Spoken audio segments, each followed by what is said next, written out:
et bienvenue à bord, je suis le capitaine Steffi Wolf et je vous embarque aujourd'hui pour une nouvelle vidéo. Comme vous l'avez vu dans le titre, il s'agit du bilan de mes lectures du mois de février. Je tourne cette vidéo le 14 mars, je n'ai pas eu le temps de la faire avant. Pour autant, je vois pas pourquoi je vous ferai pas un bilan de mes lectures de février, étant donné que j'ai lu quand même 5 livres, donc ça valait un point lecture quand même. Donc, le premier livre que j'ai lu en février, et qui était pour le Cold Winter Challenge, je sais plus quelle catégorie, me le demandez pas, je le mettrai ici en barre d'infos et compagnie. Bref, c'était Les Chroniques du Monde Or, le deuxième tome, La Cité Mythique de Lorenza. Et que dire, bah, j'ai bien aimé ce tome. Alors il faut juste que je vous montre un truc. Ça c'est le tome 2, et ça c'était le tome 1. Et en fait, vous voyez, il y a une différence de taille. Et ça, je trouve que c'est un peu dommage dans la bibliothèque, mais bon, bah, c'est la vie quand on réédite, j'imagine, des livres, donc voilà. Bref, on suit ici Akilam, et bon, quelques autres héros, mais principalement Akilam, puisque en fait, les 2 premiers tomes constituent la quête d'Akilam.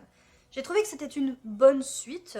On a ici beaucoup d'actions, des retournements de situation incroyables, on les voit pas venir, et c'est donc très bien écrit. Et bah, bien que à la base je m'étais dit ouais ça me plaît un peu, mais bon je voulais savoir pour Akilam, mais j'étais pas persuadée de continuer dans cet univers, et ben clairement le deuxième tome me fait dire que je veux lire la suite. Je veux lire les aventures de ces 2 autres personnages parce qu'en fait c'est une saga en 6 tomes, et en fait vous avez 2 tomes pour Akilam, 2 tomes pour lui et 2 tomes pour elle. Voilà. Et j'ai envie en fait d'en savoir plus sur les 2 autres. Du coup, il est possible, voire fort probable, que j'acquière la suite bientôt. Oh bah bientôt, un jour, quand je serai plus en aubaï déjà pour commencer. Et voilà, enfin quand j'en aurai envie. Et puis je trouve que ça va très bien pour le Cold Winter. J'avais découvert le premier tome lors du précédent Cold Winter.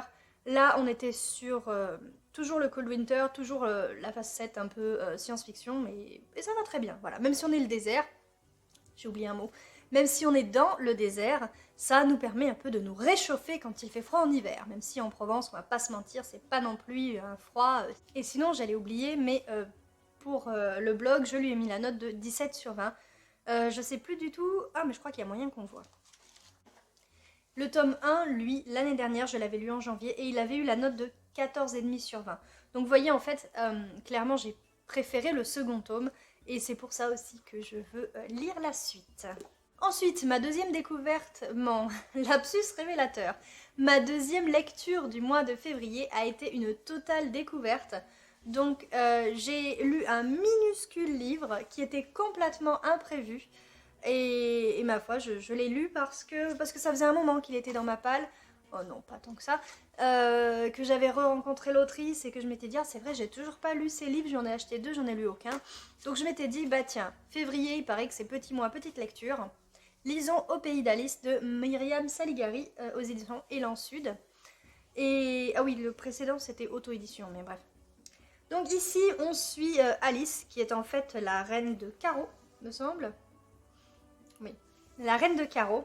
Désolée, ça fait longtemps. Et qui en fait, elle vit dans un monde où il y a, si vous voulez, 4 royaumes, donc Carreau, Trèfle, Cœur et Pique, qui a été fait par une cartomancienne. Bah, elle s'est amusée un peu et puis elle a créé des mondes. Et donc moi j'avais acheté ce livre parce qu'il me rappelait tellement Bernard Werber avec Le souffle des dieux, etc. Quand un des héros de sa, je sais pas combien, logis se retrouve être un dieu et ils doivent créer des peuples et voir comment ils fonctionnent. Et puis alors vous avez ceux qui sont tournés vers la science, ceux qui sont tournés vers la religion, ceux qui sont... Enfin bref, tout ça. Et ici, en fait, c'était un peu l'idée avec les 4 royaumes en fonction des 4 couleurs de cartes. Et donc, Alice, elle, eh ben, elle va aller de l'autre côté du miroir. Donc c'est un petit peu une reprise de ce conte qui fait que elle va découvrir les 3 autres royaumes. Et nous avec elle, et donc on va découvrir à la fois, si vous voulez, les bons et les mauvais côtés de certaines choses, et le fait que quand un royaume est, ou bref, un endroit quoi, est trop tourné vers une seule chose à la fois, bah, ça fonctionne pour certaines choses, mais pas toutes, et il y a vraiment, enfin on pousse dans les limites, si vous voulez, certains aspects quoi. Donc j'ai trouvé cette revisite vraiment très très intéressante, elle est prenante, elle est percutante. J'y ai trouvé donc, comme je viens de vous le dire, de belles pistes, enfin je viens de vous le dire, je ne vous l'ai pas dit, mais c'est vers là que ça tendait, de belles pistes de réflexion en fait sur la vie de manière générale, et le tout avec une plume très jolie, délicate, et pour autant assez fluide en fait, parce que des fois on a tendance à dire oui la plume est fluide, en gros ça veut dire c'est pas une prise de tête à lire quoi. Enfin c'est pas une prise de tête, mais c'est quand même assez poétique et joli, donc c'est vraiment ouais, très sympa, voilà. Lisez Au pays d'Alice. Il est un peu cher pour le nombre de pages, je trouve, mais il vaut vraiment le coup. Oui, je parle du prix parce que un livre c'est un prix déjà, faut le savoir, tout le monde le sait. Et parce que je suis en aubaille, je l'ai acheté en plein aubaille, et 12 € pour même pas 100 pages, c'est sûr que ça fait un peu cher, mais je pense aussi que ça valait vraiment le coup. Pour cette belle découverte, j'ai oublié de vous le dire, j'ai mis la note de 18 sur 20, donc clairement, c'est pas un coup de cœur, mais j'ai beaucoup aimé. Ensuite, j'ai reçu un SP parfaitement inattendu. Enfin, disons qu'une autrice a fait un appel à SP sur Instagram. Je lui ai proposé mes services. Alors, j'ai pas des masses de followers, etc. Donc, elle m'a dit, je peux te le passer. Alors, en papier, c'est pas possible, mais en e-book si tu veux.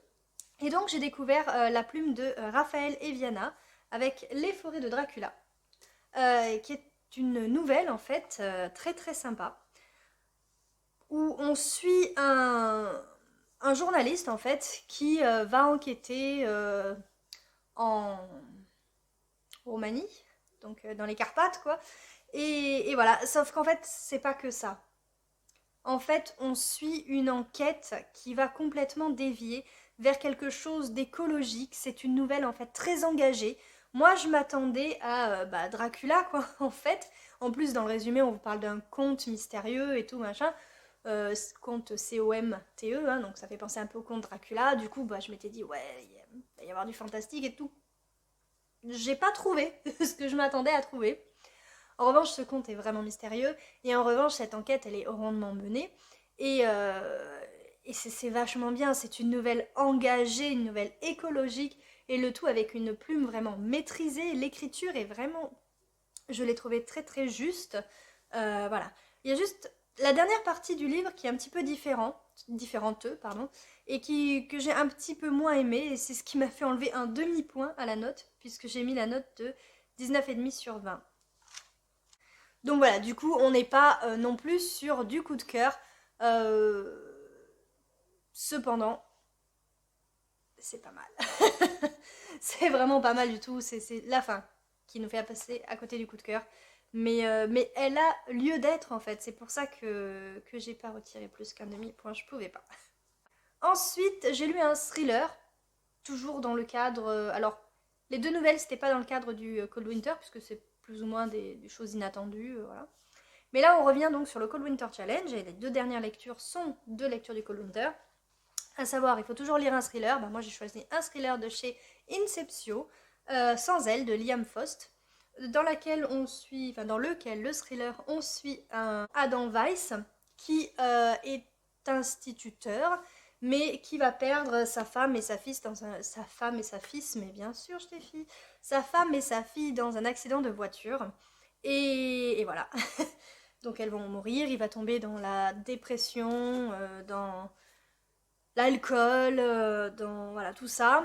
Et malgré tout, on a l'impression qu'il a un petit peu des fois des visions de sa femme, de sa fille. Alors on ne sait pas si c'est un phénomène paranormal ou si c'est trop d'alcool, quoi. Voilà. Jusqu'à ce qu'il rencontre, je sais plus qui. Jusqu'à ce qu'il rencontre Maud. Donc voilà, qui va un peu l'aider dans dans ce passage énormément difficile, dans ce travail de deuil. Et voilà. Je sais pas quoi vous dire parce qu'en fait, sans spoiler, c'est difficile. Tout ce que je peux vous dire aussi, c'est par rapport à mon ressenti. C'est-à-dire que moi, les thrillers, j'en ai pas l'habitude déjà, premièrement. Quand j'en lis, j'aime que ça aille vite, qu'il y ait de l'action, etc. Moi, de manière générale, ce que j'aime dans un livre, c'est l'action. Et là, on est plus en fait dans une espèce de tranche de vie. L'histoire prend son temps. Et moi, quand je lisais, j'étais là, mais quand est-ce qu'elle commence en vrai l'histoire? L'enquête, elle commence quand? Parce que c'est un thriller, donc il y a un côté enquête. Et je comprenais pas, quoi. J'ai eu beaucoup de mal, même si la plume est vraiment très bien. L'écriture est sympa et on s'attache au personnage. Et en fait, je me suis pas rendu compte, mais l'histoire avait commencé. Voilà, donc j'ai eu du mal avec le début parce que l'auteur prend le temps de placer le décor, de placer les personnages, de nous faire comprendre le pourquoi du comment, pourquoi un instituteur, un homme donc un professeur des écoles, qui a tout pour aller bien. Enfin, moi, des profs, j'en croise tout le temps. Et d'ailleurs, le côté prof était très réaliste. Bon, je suis pas prof des écoles, mais voilà, quoi, c'est pas difficile d'imaginer quand on est prof, comment ça se passe quand on est prof des écoles. C'était très bien fait. Et puis, voilà, donc tout le côté personnage est vraiment très bien fait. Ce que j'ai vraiment adoré, c'est ça, en fait, dans ce roman, dans ce thriller, ce sont les personnages. Euh, le fait que l'histoire prenne son temps et nous montre la vie des personnages, finalement c'était pas mal parce que ça permet de comprendre un peu les tenants et les aboutissants. Ce que j'ai trouvé dommage en fait, c'est que moi j'ai vu venir la fin, mais depuis très très très longtemps en fait. Si vous voulez, je crois à partir du moment où j'ai compris que l'histoire avait commencé, j'avais déjà vu la fin. Donc j'ai trouvé ça très dommage. Toujours est-il que c'est vraiment sympa à lire. Moi j'ai bien aimé l'écriture, ça va. Ce qui fait que j'ai mis la note de 16,5 sur 20. On a l'impression que ma chronique, ma critique de ce livre est mauvaise, alors que j'ai mis 16,5 sur 20, donc une très bonne note. Je sais pas, écoutez. Voilà. Et enfin, le dernier roman que j'ai lu du mois de février et du Cold Winter Challenge, c'était une découverte aussi, encore. Toujours chez Élan Sud, toujours suite à une rencontre avec un auteur alors que j'avais pas prévu d'acheter de livres. Donc Mercredi blanc de Dominique Lain, aux éditions Élan Sud donc, où là en fait si j'ai acheté ce roman c'est parce que l'auteur a su me convaincre, vous voyez. On a parlé et puis il a trouvé les mots si vous voulez pour me convaincre de l'acheter, de le prendre ou en tout cas de le découvrir, de le lire. Parce que ça me parlait, enfin c'était une ado un petit peu handicapée enfin un petit peu handicapée, oui elle a une jambe plus courte que l'autre, qui n'a pourtant qu'un seul désir, qu'une seule volonté, qu'une seule motivation dans la vie, c'est escalader tout, n'importe quand, enfin bon, dès qu'elle peut quoi. Et voilà, elle vit dans une cité, donc vous avez toute la vie en cité et tout. Et moi, ça me faisait trop envie, quoi. Une ado, une élève de 3e, donc il y a plein de choses qui font sens. Selon moi, ce n'est pas français de dire faire sens. Et bref, voilà. Donc j'avais vraiment envie de le découvrir. Et puis les montagnes, voilà, je ne suis pas fan de l'escalade, mais de la montagne, j'aime beaucoup. Voilà. Il me promettait aussi un petit côté fantastique, puisque quand elle escalade, elle a l'impression d'être avec son père, mais vraiment, quoi. Elle a l'impression de... Elle le voit, elle lui parle, voilà. Donc il y avait un petit côté fantastique. Bon. J'ai été un peu déçue pour certaines choses. Et principalement par le début. Parce que, en fait, le début...